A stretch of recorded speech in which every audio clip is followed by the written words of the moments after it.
Who is the one aware of awareness? The Buddha's deepest question. There's a question that lives at the edge of what the mind can grasp. It's not answered in books, and philosophy can't solve it through reasoning.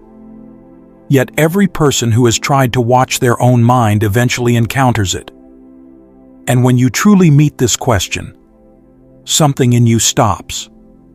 The question is deceptively simple. When you are aware of a thought, of a feeling, what exactly is aware of that awareness itself? We assume there's a me watching, knowing, being conscious. We feel it so intimately we rarely question it. But the Buddha didn't stop at comfortable assumptions. He kept looking until he found something that would liberate the human mind from its deepest bondage.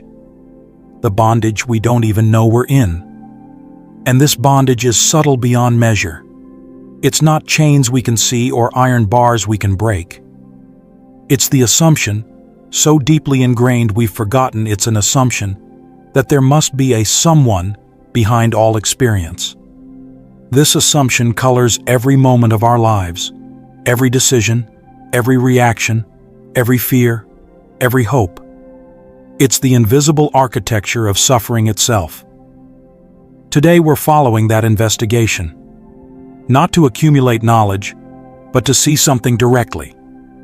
This is about the end of a suffering that runs so deep, we've mistaken it for who we are. And the investigation begins exactly where you are right now, with this simple act of being aware, reading these words, and wondering what, if anything, is doing the knowing.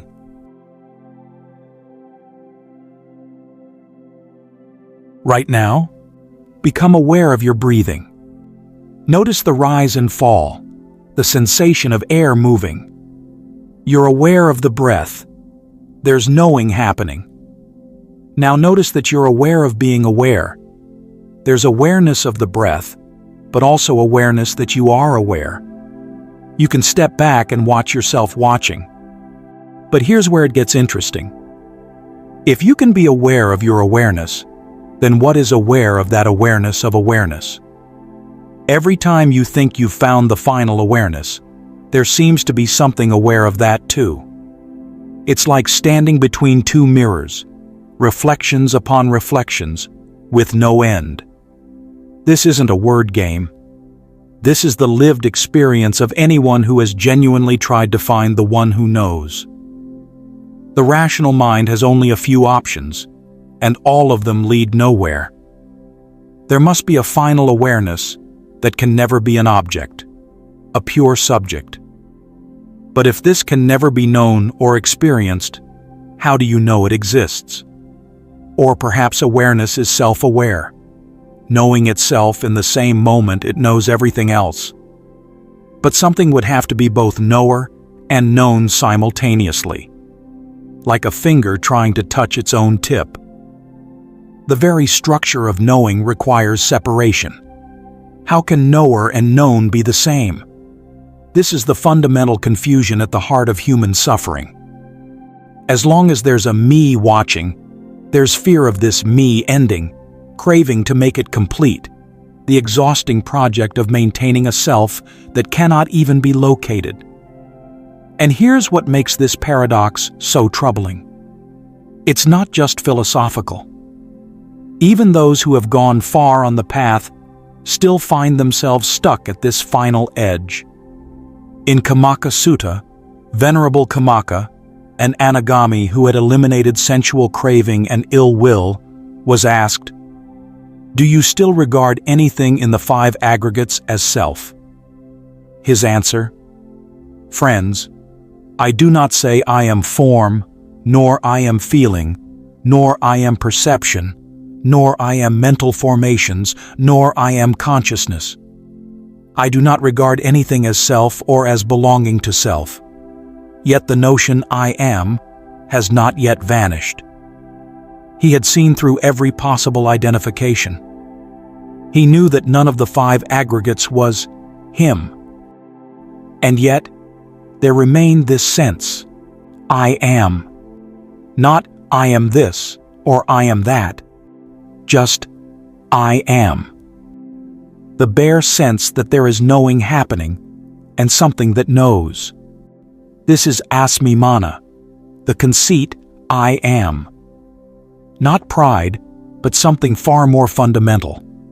The sense of being a subject, of existing as a center point around which experience revolves. Its existence experienced as someone existing, rather than simply existence occurring. And if someone as accomplished as Kamma-vipāka still encountered this sense of something knowing, then this paradox is not trivial. It's not something you can think your way out of. It's the final knot, the ultimate confusion, the deepest assumption consciousness makes about itself. The text says that while discussing this very question, liberation happened for Kamma-vipāka suddenly and completely. But how? How did a paradox with no logical solution suddenly resolve itself?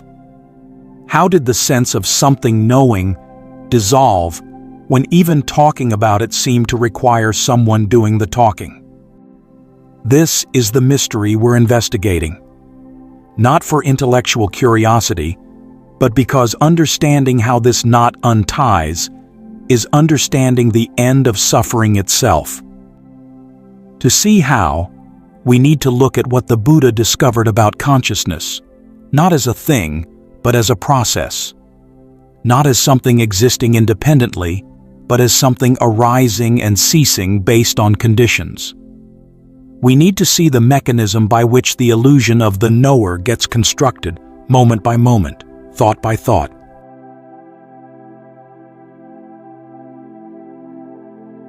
The Buddha was a physician of the mind. His question was always practical. How does suffering arise, and how does it cease? When he looked at consciousness through profound meditation clarity, he didn't see a thing. He saw a process, a chain of events arising so quickly that the illusion of continuity fooled everyone. And he saw exactly where the sense of me gets fabricated. In the Madhupindika Sutta, the Buddha taught, with contact as condition, there is feeling. What one feels, one perceives. What one perceives, one thinks about. What one thinks about, one proliferates. Let's watch how this works. Right now, your eyes meet light, ears meet sound. When sense organ, object, and consciousness come together, that's contact. Notice, there's no you involved yet. It's impersonal, automatic. Immediately, feeling arises, pleasant, unpleasant, or neutral. The body-mind's basic response: approach, avoid, or ignore. This still isn't personal. Then perception gives it a label. That sound becomes music. That sensation becomes pain. Recognition happens. We're getting closer to me, but not quite there yet. Next, thinking arises about what was perceived. This music reminds me of summer. I like this. The mind weaves a story. Finally, proliferation. The mind takes a simple thought and spins endless variations. But more than that, this is where I crystallizes. I am hearing this music. I like it. I am someone with good taste. I am generous. I am. From simple contact to a fully constructed self. And it happened so fast you didn't notice. This is happening constantly, building the overwhelming sense of a me at the center. But here's the insight. The person is not the starting point. It's the end product. The sequence can happen without any self, right up until thinking and proliferating. And this is crucial, because if the self is the end product, not the beginning, then it's optional. It's something that gets added, not something that was there from the start. The raw experiencing can happen without anyone experiencing it. In the Mahatma Sutta, the Buddha taught monk sati, apart from a requisite condition, there is no coming into play of consciousness.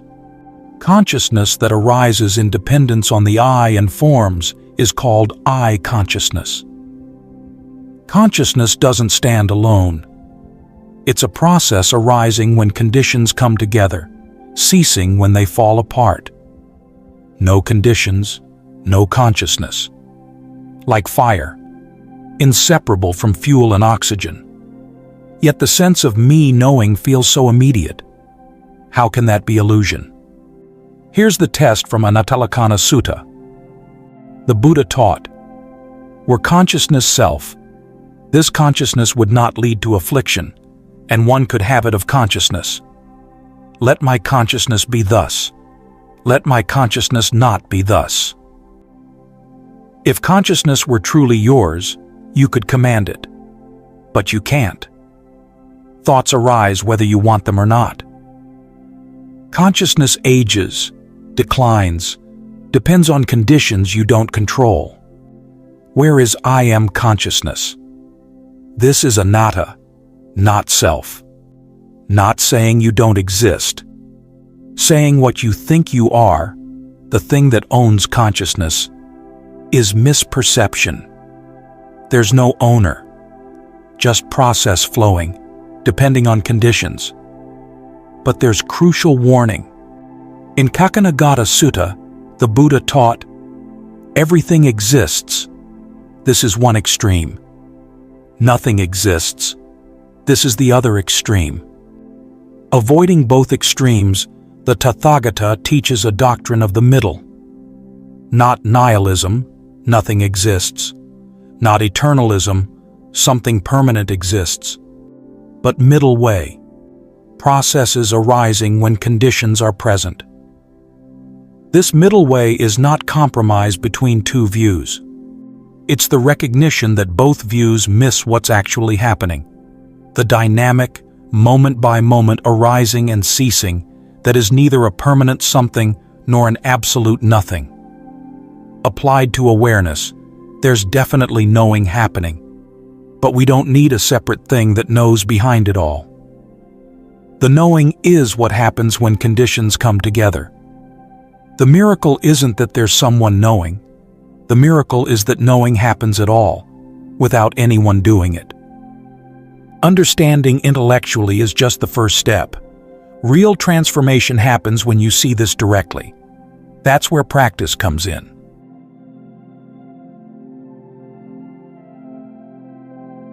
The Buddha didn't teach theory for its own sake. Every insight pointed toward direct investigation you can do yourself. In Satipatthana Sutta, the Buddha taught, a monk lives contemplating the body in the body, ardent, clearly knowing and mindful.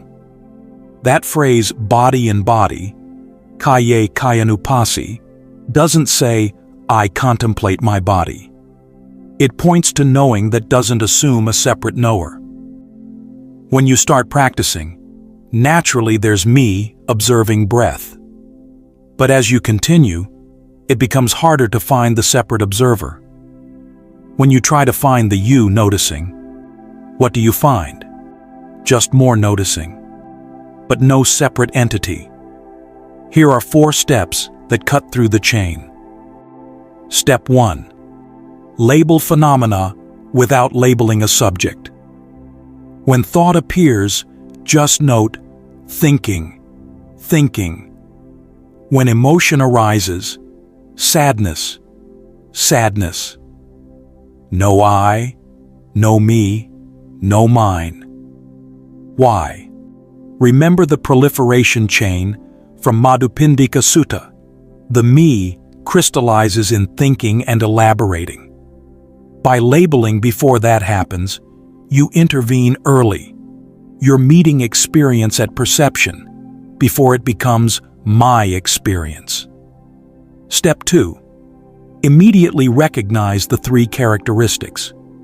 After labeling thinking, add impermanent, changing, fading. See directly that thought already changing. By seeing impermanence in real time, you cut off proliferation. Step 3. When you notice the knowing, apply the same method. You'll think, wait, something is knowing all this. The moment this arises, label, knowing, knowing. Then see, knowing arising, knowing ceasing. This directly addresses our original paradox. Even the awareness behind everything is just phenomenon arising and passing with conditions. When you shine awareness on awareness itself, you find it's not solid, not permanent. This is what happened to Venerable Kamma-vipāka. While speaking about the subtle sense of something knowing, while bringing attention to it, it dissolved. When you look directly, not thinking about it but actually observing, you find it's just another arising, another passing. Step 4. Natural release. When you've truly seen the impermanence and not-self nature of phenomena, including knowing itself, there's natural letting go. Not that you do it, it happens on its own. Practically, you're sitting, thought arises, I'm worried about tomorrow. Old way, get caught in story, replaying failures. New way, thinking, worry, worry. You label without I. Impermanent, changing. The thought is morphing. Cannot control, not mine. It's arising from conditions, tiredness, past experience, none personal. Then, there's knowing of this worry. Immediately, knowing, arising, ceasing. The awareness of worry isn't stable either. There's no solid you behind it all. Just process. Something shifts. The worry isn't your worry. It's just phenomenon in awareness not owned by anyone. From that place, wise response arises naturally. And what's remarkable is that the response is often wiser, more compassionate, more appropriate than anything the worried self could have manufactured. Because it's not coming from the contracted place of me and my problem. It's coming from clarity itself. This is the difference the Buddha taught in Mahavadala Sutta. Venerable Sariputta explained, wisdom should be developed, while consciousness should be completely understood. Consciousness organized around subject-object, creating sense of self. This needs to be seen through. Wisdom is different knowing, seeing nature of things without creating knower. Consciousness says, there is pain. Wisdom sees, pain is impermanent, unsatisfactory, not self. No, I needed. And here's something profound. Wisdom doesn't feel distant or cold. When you see pain as impermanent, as not self, there's often a warmth that arises, a tenderness even. Because you're no longer fighting with reality, no longer trying to make impermanent things permanent, or trying to own what was never yours. There's a relaxation, a settling, a deep okayness with things as they are. You don't have to be enlightened for moments of this wisdom. Anytime you see impermanence directly, see something can't be controlled, see experience happening without experiencer, that's wisdom arising. These moments accumulate, deepen, until the shell breaks open.